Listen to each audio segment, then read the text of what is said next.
Honor widows that are widows indeed. 1 Timothy 5 verse 3. Sometimes, we forget about people late in their years. When we are young, we are often not interested in their wisdom. We ought to honor them, especially older women who are widows. Indeed, we should honor young widows too. Both have so much wisdom to offer us. They are strong women who have endured much and lived through a lot. Is there a widow in your life?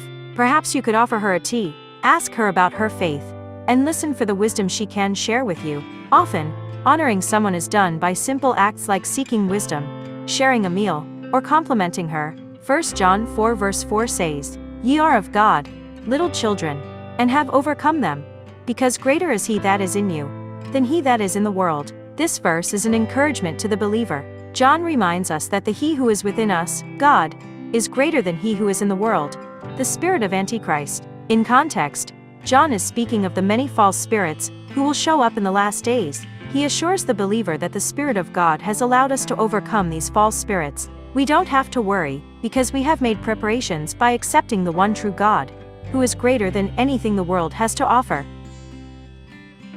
Devotion topic is, Imitating Christ. Leprosy was, and is a terrible condition. In ancient times, a person with any open sore was suspected of having leprosy, and had to remain outside the camp, trying to survive, as best he or she could, avoiding other people, in order to be able to rejoin the community.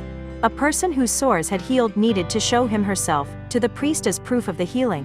After Jesus heals the leper, he tells him to go show himself to the priest, so that he may be able to rejoin the community. He also tells him not to tell others how he was healed, an impossible task for the man who can't wait to spread the news. St. Paul tells us that everything he does is for the spread of the gospel, and for the glory of God, not himself. Here is where he is imitating Jesus, by giving credit to the Father. It can be easy for someone who has been gifted by God with beauty, intelligence, success, educational opportunities, wealth, athletic ability, etc., to take credit for his or her achievements. However, these are gifts given by God, and we are given gifts so that we may use them to build up the kingdom, not to build up ourselves. As imitators of Christ, we are called to use the gifts we have been given wisely and with gratitude. As St. Paul says, do everything for the glory of God, and not for our own benefit, but so that others will be led to Christ by our example, and thereby know the joy of salvation. If you enjoy this video, please like and comment telling us that you enjoy it. And remember to subscribe and turn on your notification bell, that way you will not miss any of our videos.